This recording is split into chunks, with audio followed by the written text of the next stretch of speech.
അവർ പ്രതികരിച്ച് ഇത് കൂടുതൽ കുളമാക്കണം എന്ന് അവർക്കും ആഗ്രഹമില്ല. കാരണം ഇതിനകത്ത് എന്താ പറയുക, ഓൾറെഡി ഒരു സൈബർ ലിഞ്ചിങ് നടക്കുന്നു. അപ്പോൾ ആ ഒരു അവസ്ഥയിലാണ് ഇപ്പോൾ അവർ കടന്നു പോയിക്കൊണ്ടിരിക്കുന്നത്. അത്ര ഒരു സുഖകരമായ ഒരു അവസ്ഥയല്ല. അത് അങ്ങനെ തന്നെയാണ്. സത്യത്തിൽ ഇതിൽ ഈ പറയുന്ന ആള് ഒരു മാപ്പ് പറയണം. ഇത് ഈ ഒരു അപമാനം അവർക്ക് ഉണ്ടാക്കി വെച്ചതിനും അതുപോലെ തന്നെ ആ രീതിയിലൊരു ഒരു നിലപാടെടുത്തതിൽ അല്പവസ്ത്രധാരികളായിട്ടുള്ള ആളുകൾ വരുന്നു. ഇതൊക്കെ അവരുടെ മൂല്യത്തിന് ചേർന്നതാണോ എന്നാണ് നമ്മൾ ചോദിക്കുന്നത്. അപ്പോൾ ഇവർ ഈ മൂല്യം എന്നൊക്കെ പറയുന്നത് സത്യത്തിൽ അവരുടെ മതമാണ്. മനുഷ്യത്വ വിരുദ്ധമായിട്ടുള്ള, ഏറ്റവും മനുഷ്യൻ മനുഷ്യനോട് കാണിക്കേണ്ടതായിട്ടുള്ള ഒരു സ്നേഹം എന്ന് പറയുന്ന സംഗതിയുടെ ഏറ്റവും വികലമായ ഒരു ഒരു കാര്യമായിട്ട് ഇത് മാറിയിരിക്കുന്നു. ഇത്രയും വലിയ ഒരു സാമ്രാജ്യം, ബിസിനസ് സാമ്രാജ്യത്തിൻ്റെ ഒരു മുതലാളിക്ക് ഇല്ലാത്ത ഔചിത്യ ബോധവും ഒരു പക്വതയും ഈ ചെറിയ കുട്ടികൾ കാണിക്കുന്നു എന്ന് വരുമ്പോൾ അത് തന്നെയാണ് ഇതിലെ പ്രത്യേകത എന്ന് പറയുന്നത്. ആ വ്യത്യാസം എന്ന് പറയുന്നതാണ് കണ്ടുപഠിക്കുന്നത് എനിക്ക് പറയാനുള്ളൂ.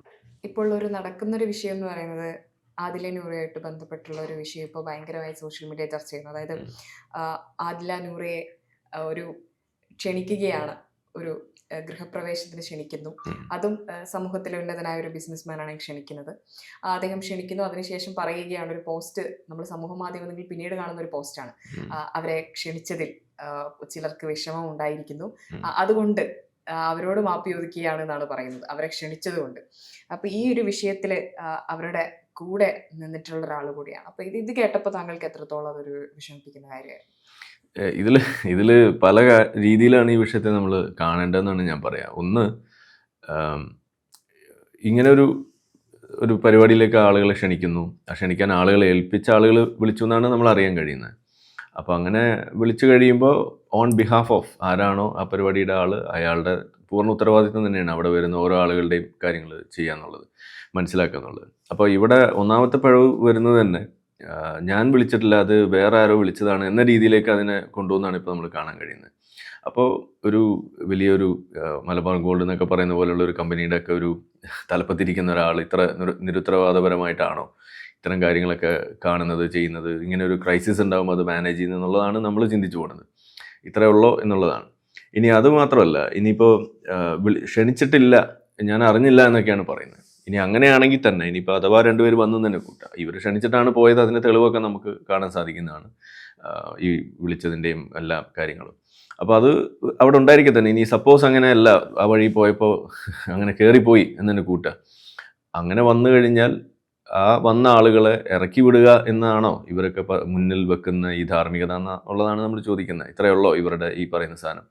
അപ്പോൾ അവിടെ ഈ ഒരു വിഷയത്തിൽ അവർ കൈക്കൊണ്ടിട്ടുള്ള ഈ നിലപാടെന്ന് പറയുന്നത് അടിസ്ഥാനപരമായിട്ട് മനുഷ്യത്വരഹിതമായിട്ടുള്ളൊരു നിലപാടാണ്. അതാണ് ഇതിലെ പ്രശ്നം. അപ്പോൾ മനുഷ്യത്വരഹിതമായ ഒരു നിലപാടായതുകൊണ്ട് തന്നെ ആ വിഷയത്തിൽ അവർ കൈക്കൊണ്ടിട്ടുള്ള ഈ വിഷയം അത് എല്ലാ ആളുകൾക്കും വിഷമമുണ്ടാക്കുന്ന ഒരു വിഷയമായിട്ട് ഇത് മാറുന്നു എന്നതാണ് ഇതിൽ നമ്മൾ കാണുന്നത്. പിന്നെ ഈ പെർട്ടിക്കുലർ ഇഷ്യൂവിൽ ഇപ്പോൾ ഇവരിങ്ങനെ ഒരു പ്രത്യേകതരം ആളുകൾ എന്നുള്ള രീതിയിലാണ് പറയുന്നത്. എന്താണ് അതിൽ ആ പ്രത്യേക തരം എന്നുള്ളതൊക്കെയാണ് നമ്മൾ ചോദിക്കുന്നത്. അവർ ഈ സദാചാരമൊക്കെ വെച്ചിട്ടാണ് കാര്യങ്ങൾ അവിടെ അളക്കാനൊക്കെ നോക്കുന്നത്. അപ്പോൾ അതിനവർ പിടിക്കുന്നത് അവരുടെ മൂല്യങ്ങൾക്ക് അടിസ്ഥാനമായി നോക്കുമ്പോൾ അത് ചേരുന്നില്ല എന്നുള്ളതാണ് പറയുന്നത്. അപ്പോൾ ഞാൻ ചോദിക്കുന്നത്, അപ്പോൾ അവിടെ നടന്നിട്ടുള്ള ബാക്കി കാര്യങ്ങൾ മുഴുവൻ മൂല്യാധിഷ്ഠിതമായ കാര്യങ്ങളാണോ? അവരുടെ ബാക്കി കാര്യങ്ങൾ ഇപ്പോൾ മറ്റ് സ്ത്രീകൾ അവിടെ വരുന്നു, അതായത് അവരുടെ തന്നെ ഭാഷയെ പറഞ്ഞ അല്പവസ്ത്രധാരികളായിട്ടുള്ള ആളുകൾ വരുന്നു. ഇതൊക്കെ അവരുടെ മൂല്യത്തിന് ചേർന്നതാണോ എന്നാണ് നമ്മൾ ചോദിക്കുന്നത്. അപ്പോൾ ഇവർ ഈ മൂല്യം എന്നൊക്കെ പറയുന്നത് സത്യത്തിൽ അവരുടെ മതമാണ്. ഇതാണ് അതിൽ ഒറ്റവാക്കി പറഞ്ഞു കഴിഞ്ഞാൽ. അപ്പോൾ അവരുടെ മതം പറഞ്ഞതുകൊണ്ട് അവരിത് ചെയ്യുന്നില്ല, പോയത് അവർ ഖേദിക്കുന്നു, അത് തള്ളി പറയുന്നു. ഇതൊക്കെയാണ് നമ്മൾ കാണുന്നത്. അത് തന്നെ ഒരു ക്രൈസിസ് എന്നുള്ള രീതിയിൽ ഇത് വരുമ്പോൾ അത് ഇതേപോലെ ത്രോയിങ് അണ്ടർ ദ ബസ് എന്ന് പറയുന്ന പോലെ ഒരു നിലപാടിലേക്ക് ഒരു വലിയ ഒരു കമ്പനിയുടെ മുതലാളിയൊക്കെ മാറുക എന്നൊക്കെ പറഞ്ഞു കഴിഞ്ഞാൽ ഇത് വളരെ തെറ്റായിട്ടുള്ള നിലപാടാണ്. ഇതാണ് നമുക്ക് ഇതിനകത്ത് പറയാനുള്ളത്. അടിസ്ഥാനപരമായിട്ട് ഇത് മനുഷ്യത്വ വിരുദ്ധമായിട്ടുള്ള, ഏറ്റവും മനുഷ്യൻ മനുഷ്യനോട് കാണിക്കേണ്ടതായിട്ടുള്ള ഒരു സ്നേഹം എന്ന് പറയുന്ന സംഗതിയുടെ ഏറ്റവും വികലമായ ഒരു കാര്യമായിട്ട് ഇത് മാറിയിരിക്കുന്നു. ഇതിന് ആ രീതിയിൽ തന്നെ ഇതിനെ കാണാം. ഒരു 916 മനുഷ്യത്വ വിരുദ്ധത, അതാണ് നമ്മളിതിൽ കാണുന്നത്. ഇപ്പൊ മൈസൽ മലബാറിനെ പോലെ ഒരാള് ഇങ്ങനെ പ്രതികരിക്കുക എന്ന് പറയുമ്പോൾ ഇപ്പൊ സമൂഹത്തിലുന്നതിൽ നിൽക്കുന്ന ആളുകളാണ് അവരൊക്കെ ഇങ്ങനെ ഒരു സന്ദേശം സമൂഹത്തിന് നൽകുന്നു എന്ന് പറയുന്നത് തന്നെ ഒരു അപകടമായി ഫീൽ ചെയ്യുന്നുണ്ടോ? അതാ ഞാൻ പറഞ്ഞു, ഇത് സമൂഹത്തിൽ പല തട്ടിലും പല രൂപത്തിലും രീതിയിലൊക്കെ നിലനിൽക്കുന്ന ആളുകൾ അത് കൂടുമ്പോഴാണ് ഈ സമൂഹം ആവുന്നത്. എല്ലാവരും തങ്ങളെപ്പോലെ തന്നെ ആകണം എന്നൊക്കെ നമ്മൾ വാശി പിടിച്ചു കഴിഞ്ഞാൽ എങ്ങനെ ഇരിക്കും?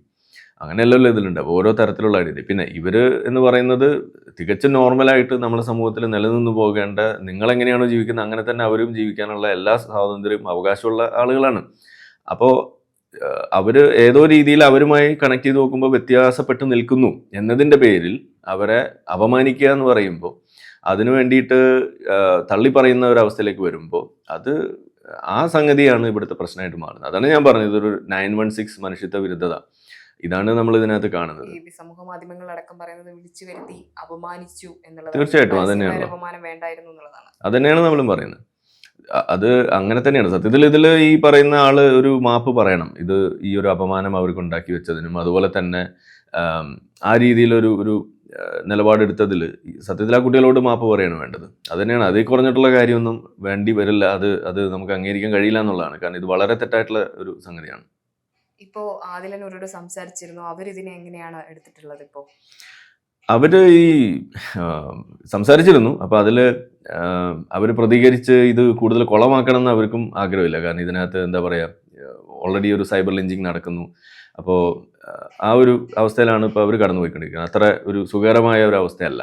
അപ്പോൾ അതുകൊണ്ട് തന്നെ അവരാലോചിച്ചിട്ട് എന്താ വേണമെങ്കിൽ ചെയ്യാമെന്നുള്ള രീതിയിലാണ് അവർ നിലനിൽക്കുന്നത്. പക്ഷേ എനിക്ക് തോന്നുന്നു അവർ ആഗ്രഹിക്കുന്നുണ്ടാവും ഇതിനകത്ത് ഒരു പബ്ലിക് അപ്പോളജി. അത് തന്നെയാണ്, ഒരു മാപ്പ് പറഞ്ഞേ പറ്റുള്ളൂ. കാരണം ഇത് ശരിയായ രീതിയല്ല. ഇതുപോലുള്ള ആളുകൾക്ക് കൂടുതൽ ദോഷകരമാകുന്ന തരത്തിലാണ് ഈ തരം വിഷയങ്ങൾ ഉരുത്തിരിഞ്ഞു വരുന്നത്. അത് അവർക്ക് മാത്രമല്ല ബാക്കിയുള്ള ആളുകൾക്കും ബുദ്ധിമുട്ടായിട്ട് മാറും. പിന്നെ ഇങ്ങനെയൊക്കെയുള്ള ആളുകൾ ഇനി എന്തെല്ലാം വലിയ കച്ചവടം നടത്തി കുറേ ദാനധർമ്മം ചെയ്യുന്നു എന്നൊക്കെ പറഞ്ഞാൽ പോലും ഈ തരത്തിലുള്ള സാധനങ്ങൾ ചെയ്തു കൂട്ടുന്ന ആളുകൾ ആണ് ഇവർ എന്നുണ്ടെങ്കിൽ പിന്നെ ബാക്കിയുള്ളതൊക്കെ വെറും ഒരു കാപട്യമാണ്, ഒരു മുഖംമൂടി മാത്രമാണ് എന്നേ നമുക്ക് അതിനകത്ത് പറയാൻ പറ്റുള്ളൂ. അടിസ്ഥാനപരമായിട്ട് ഇതിനകത്ത് ഉള്ളിൽ ഒളിഞ്ഞിരിക്കുന്ന സാധനം ഈ തരത്തിലുള്ള മാനവിക വിരുദ്ധമായ, മനുഷ്യനെ കാണാൻ സാധിക്കാത്ത ആളുകളാണ് എന്ന് വരുമ്പോൾ അവിടെ പിന്നെ അതിൻ്റെ പുറത്ത് നമ്മൾ എന്ത് തന്നെ ചെയ്താലും അതൊരു കാപട്യമാണ്. 916 കാപട്യവും കൂടിയാണെന്നുള്ളതാണ് അതിനകത്ത് വരുന്നത്. ഇതിലിപ്പോ ഒരു മതത്തിന്റെ ഒരു കാര്യം കൂടി പറഞ്ഞിരുന്നല്ലോ. ശരിക്കും ഇതൊരു മതത്തിനുള്ളിൽ ഇവരെ അംഗീകരിക്കപ്പെടാത്തത് കൊണ്ട് കൂടിയാണോ ഈ വിമർശനം പറഞ്ഞത്? ഒരുപാട് ആളുകൾ ഇതിനെതിരെ പറഞ്ഞു എന്നുള്ളതാണ്. അല്ലാതെ എന്താണ് ഇതിനകത്ത് കാരണമുള്ളത്?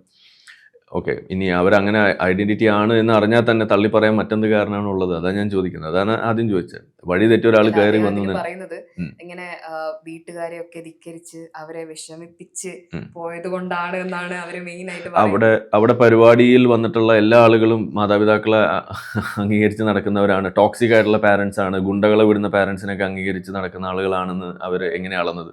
അവിടെ വന്ന എല്ലാ ആളുകളുടെയും വീട്ടിലെ കാര്യങ്ങളൊക്കെ അന്വേഷിച്ചോ ഇവർ? ഇല്ലോ.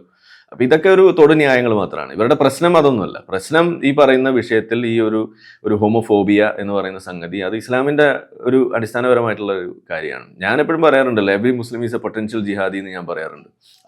അതിപ്പോൾ ഇനി മലബാർ ഗോൾഡിൻ്റെ മുതലാളി ആയാലും ജിഹാദി ആകേണ്ട ഘട്ടങ്ങളിലാകും. ഇതാണ് നമ്മൾ ആ മതം പൊക്കി പിടിക്കേണ്ട ഘട്ടത്തിൽ അവർ മതം പൊക്കി പിടിച്ചിരിക്കുക. അതാണ് ഈ ഉമ്മത്തിൻ്റെ ഒരു രീതി എന്ന് പറയുന്നത്. അത് ആ വ്യക്തിയെ നമ്മൾ കളിയാക്കുകയല്ല ചെയ്യുന്നത്. ഈ ഒരു റിസ്കിനെ കുറിച്ചാണ് നമ്മൾ പറയുന്നത്. ഒരു സൊസൈറ്റൽ റിസ്ക് ഉണ്ട് ഇത്തരം വിഷയങ്ങളിൽ.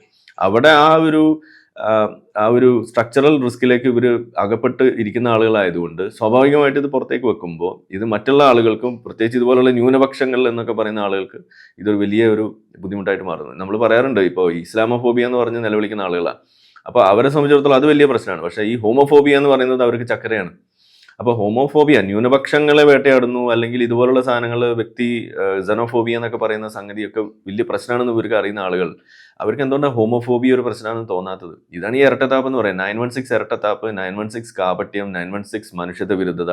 അങ്ങനെ മൊത്തത്തിൽ ഇതുപോലെയുള്ള എല്ലാ 916 ആഭരണങ്ങളും വിറ്റുപോകുന്ന അല്ലെങ്കിൽ വിൽക്കുന്ന ഒരു കടയാണ് സത്യത്തിൽ എന്നേ നമുക്കിതിനെ പറയാൻ പറ്റുള്ളൂ. അതിൽ കൂടുതലൊന്നും ഈ ജ്വല്ലറീനെ ഇനി നമ്മൾ കൂടുതൽ വിശേഷിപ്പിക്കേണ്ടി വരില്ല. അങ്ങനെ എല്ലാ തരത്തിലുള്ള ഈ മുക്കുപണ്ടങ്ങൾ ഇരിക്കുന്ന ഒരു ജ്വല്ലറിയാണ് എന്ന് തന്നെ പറയാം ഈ പറയുന്ന മലബാർ ഗോൾഡ്. നല്ല അസൽ ഈ പറയുന്ന എല്ലാതരം സാധനങ്ങളും എടുക്കാച്ചരക്കുകൾ. എങ്കിലും സമൂഹത്തിൽ ഇത്ര ഉന്നതിയിൽ നിൽക്കുന്ന ഒരാളാണെങ്കിൽ കൂടിയും ഇപ്പൊ സമൂഹ മാധ്യമങ്ങളിൽ അദ്ദേഹം ഈ ഒരു പോസ്റ്റ് പങ്കുവച്ചതിന് ശേഷം ആദിലനൂർക്ക് കിട്ടുന്ന ഒരു സപ്പോർട്ടിനെ കണ്ടിട്ടുണ്ടോ? കാരണം ഒരുപാട് ആളുകൾ അവർക്ക് സപ്പോർട്ടായിട്ട് രംഗത്ത് വരുന്നുണ്ട്. അതൊരു പോസിറ്റീവ് സൈൻ തന്നെയല്ലേ?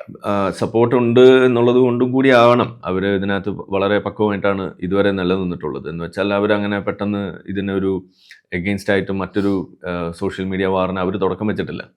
ഓക്കെ, വേണമെങ്കിൽ അവർക്കത് ചെയ്യാവുന്നേ ഉള്ളൂ. തിരിച്ചൊരു മറുപടി ഇട്ട് ഇദ്ദേഹത്തെ അവിടെ നാറ്റിച്ച് അങ്ങനെ കൊണ്ടുപോകാവുന്നേ ഉള്ളൂ. പക്ഷെ ഇതുവരെ അത് കണ്ടിട്ടില്ല. അപ്പോൾ അതൊരു വളരെ പക്വമായ നിലപാടായിട്ടാണ് ഞാൻ കാണുന്നത്. മാത്രമല്ല ഈ പറയുന്ന സപ്പോർട്ട് അത് സ്വാഭാവികമായിട്ടുണ്ടാവും ഇങ്ങനെയുള്ള വിഷയം. ഇപ്പം നമ്മൾ ആ ലക്ഷ്മി എന്ന് പറയുന്ന ആൾ ഈ വിഷയം ഉണ്ടായപ്പോഴും നമ്മൾ പറഞ്ഞ കാര്യം തന്നെയാണ്. ഇതുപോലുള്ള ആളുകൾ ഉണ്ടാക്കുന്ന ഗുണം എന്തെന്ന് പറഞ്ഞു കഴിഞ്ഞാൽ ഈ വിഷയങ്ങൾ കൂടുതൽ ആളുകൾ ചർച്ച ചെയ്യുന്നു എന്നുള്ളതാണ്. അതിലേക്ക് ഇത് വഴിവെക്കുന്നു എന്നുള്ളത് തന്നെയാണ്. അപ്പോൾ അങ്ങനെ നോക്കുമ്പോൾ ആ സപ്പോർട്ട് എന്ന് പറയുന്നത് പോലും കൂടുതൽ ആളുകൾക്ക് ഈ പ്രശ്നം എത്രത്തോളം ഗൗരവമുള്ളതാണ് എന്ന് തിരിച്ചറിയാനുള്ള വഴികളായിട്ട് മാറുന്നു എന്നുള്ളതാണ് ഇതിൻ്റെ ഒരു ആകത്തുക. അപ്പം അങ്ങനെ നോക്കുമ്പോൾ അത് നമ്മൾ കാണാതിരിക്കുന്നൊന്നുമില്ല, അതുള്ള കാര്യം തന്നെയാണ്. അങ്ങനെ ഒരു സപ്പോർട്ട് ഉണ്ട്. അതുപോലെ ഇപ്പോൾ ഈ പ്രതികരിക്കുന്ന കാര്യം പറയുമ്പോഴാണ് നമ്മൾ ബിഗ് ബോസിലടക്കം ആദിലെ കണ്ടിട്ടുള്ള അതിൽ പെട്ടെന്ന് പ്രതികരിക്കുന്ന ഒരാളാണ്. ഏത് വരുമ്പോഴും കൃത്യമായി മറുപടി പറയുന്ന ഒരാളാണ് ആദില. അപ്പോൾ ഇതുപോലെ എല്ലാവരും വിചാരിച്ചിരുന്നു അതിലൊരു മറുപടി പറയുമോ, ആദില ഇത് കേട്ട് ഉണ്ടാതിരിക്കാൻ സാധ്യതയില്ല എന്നൊക്കെ പറഞ്ഞിട്ടായിരുന്നു സോഷ്യൽ മീഡിയ കുറച്ച് നേരമായിട്ട് ചർച്ച ചെയ്തുകൊണ്ടിരുന്നത്. അതെ, അത് ശരിയാണ്. ഇപ്പോൾ ബിഗ് ബോസിനെ പോലും വിറപ്പിച്ച ആളാണെന്നാണ് പറയുക. കിടന്നുറങ്ങ് ബിഗ് ബോസ് എന്നൊക്കെ പറഞ്ഞ് നമ്മൾ കേട്ടാണ്. അപ്പോൾ അതാ ഞാൻ പറഞ്ഞത്, പറയേണ്ടടുത്ത് പറയാ, ഔചിത്യ ബോധം ഉണ്ടാവുക എന്നുള്ളതാണല്ലോ. അപ്പോൾ ഇത്രയും വലിയ ഒരു സാമ്രാജ്യം, ബിസിനസ് സാമ്രാജ്യത്തിൻ്റെ ഒരു മുതലാളിക്ക് ഇല്ലാത്ത ഔചിത്യ ബോധവും ഒരു പക്വതയും ഈ ചെറിയ കുട്ടികൾ കാണിക്കുന്നു എന്ന് വരുമ്പോൾ അത് തന്നെയാണ് ഇതിലെ പ്രത്യേകത എന്ന് പറയുന്നത്. ആ വ്യത്യാസം എന്ന് പറയുന്നത് അതാണ്. കണ്ടുപഠിക്കുന്നത് എനിക്ക് പറയാനുള്ളൂ. അല്ല, അതിപ്പോ ആദ്യം കൈകൊടുത്ത് സ്വീകരിച്ചിട്ടാണ്, പിന്നെയാണ് അദ്ദേഹം മാറ്റി പറയുന്നത്. അപ്പൊ അതുകൊണ്ട് തന്നെയാണ് ആളുകൾ ചോദിക്കുന്നത് ഇതിന്റെ പിന്നിൽ വേറെ എന്തെങ്കിലും കാരണം ഉണ്ടാവുമോ എന്നുള്ളത്. അത് തന്നെയാണ് ഞാൻ പറഞ്ഞത്. അതായത് ഈ വിഷയം ഈ മതത്തിലേക്ക് കൊണ്ടെത്തിക്കുന്നത് അവിടെയാണ്. മറ്റെന്ത് കാരണമാണ് ഇതിനകത്തുള്ളത്? നിങ്ങൾ ഈ അറിയാതെ സ്വീകരിച്ചു എന്ന് നമുക്ക് പറയാൻ പറ്റില്ല. അതായത് ക്ഷണിച്ച ആളുകൾ അവരുടെ തന്നെ ആളുകളാണ്. ഇവരെ ക്ഷണിക്കുന്ന വിവരം അറിഞ്ഞിട്ട് തന്നെയാണ് ഇവർ ക്ഷണിക്കുന്നത്. അതിൻ്റെ സ്ക്രീൻഷോട്ട്സ് കാര്യങ്ങളൊക്കെ നമ്മൾ കാണുന്നതാണ്. അപ്പോൾ ഇതൊക്കെ ഇവിടെ ഉണ്ട്. അപ്പോൾ ക്ഷണിച്ചത് അറിയാതെയാണെന്നൊക്കെ പറയുന്നത്, അല്ലെങ്കിൽ ക്ഷണിക്കാതെ വന്നു എന്നൊക്കെ പറയുന്നത് കാപട്യമാണ്. അത് നുണയാണ്, പച്ച നുണയാണ്. അപ്പോൾ ഇനി അങ്ങനെ വന്നു കൈ കൊടുത്തു, അതിൻ്റെ വീഡിയോ ചിത്രങ്ങളൊക്കെ നമ്മൾ കണ്ടു. അപ്പോൾ പിന്നെ അവിടെ വന്ന് ഇതൊരു പ്രശ്നമാവുമ്പോൾ, ഇത് തള്ളി പറയുന്ന അവസ്ഥയിലേക്ക് വരുമ്പോൾ ആരാണ് പ്രശ്നം ഉണ്ടാക്കുന്നത്? എന്താണ് ആ പ്രശ്നം? ഇതാണ് നമ്മൾ ചോദിക്കുന്നത്. ആ പ്രശ്നമാണ് ഞാൻ ഈ പറഞ്ഞ ഈ ഹോമോഫോബിയ എന്ന് പറയുന്ന വിഷയം. ആ ഹോമോഫോബിയ എന്ന് പറയുന്ന സാധനം പച്ചയ്ക്ക് പറഞ്ഞാൽ അതിനൊരു തിരിച്ചടി വലിയ ബുദ്ധിമുട്ടുണ്ടാക്കുമെന്നുള്ളതുകൊണ്ടാണ് അവിടെ മാതാപിതാക്കളെ ധിക്കരിച്ചു എന്നൊക്കെ പറഞ്ഞിട്ടുള്ളത്. ഈ പറയുന്ന ഗുണ്ടകളെ വിട്ട് കൊല്ലാനും തല്ലാനും നോക്കുന്ന മാതാപിതാക്കളെ ധിക്കരിക്കുക തന്നെയാണ് വഴി. അല്ലാതെ അങ്ങനെ ടോക്സിക് ആയിട്ടുള്ള പാരൻസിൻ്റെ പിന്നാലെ പോകേണ്ട കാര്യമൊന്നുമില്ല. അങ്ങനെയുള്ള പാരൻസ് സ്വയം നന്നാവുകയാണ് വേണ്ടത്. പിന്നെ അവിടെ വന്ന എല്ലാ ആളുകളുടെയും പാരൻസിൻ്റെ ബാക്ക്ഗ്രൗണ്ട് ഇവർ ചെക്ക് ചെയ്തിട്ടുണ്ടോ? ഈ പറയുന്ന എല്ലാ ആളുകളുടെയും പാരൻസിനോട് അവരെങ്ങനെയാണ് പെരുമാറുന്നത്? എല്ലാവരും അവിടെ അംഗീകരിച്ചത്. ഈ പറയുന്ന ഫൈസൽ പോലും അവരുടെ മാതാപിതാക്കളോട് എങ്ങനെയാണ് നിൽക്കുന്നതെന്ന് സ്വയം ഒന്ന് ചോദിക്കുക. അതല്ല ആദ്യം വേണ്ടത്. അത് നോക്കാതെ ഇതേപോലെയുള്ള കാര്യങ്ങൾ പറഞ്ഞു വെച്ചിട്ട് വല്ല കാര്യമുണ്ട്? അപ്പോൾ ഇതൊക്കെ തൊടു ന്യായങ്ങളായിട്ട് മാറുന്നു. യഥാർത്ഥ കാരണം അപ്പോഴും കറങ്ങി തിരിഞ്ഞു വരുന്നത് ഈ അടിസ്ഥാനപരമായിട്ടുള്ള ഹോമോഫോബിയാണ്. അതിൻ്റെ ഉത്ഭവം എന്ന് പറയുന്നത് ഈ മതമാണ്, ഉമ്മത്തിൻ്റെ ആ ഒരു പ്രഷറാണ്. അതിനെയാണ് നമ്മൾ ഈ പറയുന്ന ജിഹാദിസം എന്ന് പറയുന്നത്. അതാണ് ഞാൻ നേരത്തെ പറഞ്ഞത്, every Muslim is a potential jihadi. അത് ഈവൻ ഇഫ് ഒരു ഗോൾഡ് മുതലാളി ആയാൽ പോലും അത് തന്നെയാണ് സാധ്യത എന്ന് പറയുന്നത്. അതാണ് ആ മതം അവരവിടെ പുറത്തേക്ക് എടുത്തു വെക്കുകയാണ്. അതിനെ തന്നെയാണ് ഈ ജിഹാദ് എന്ന് പറയുന്നത്.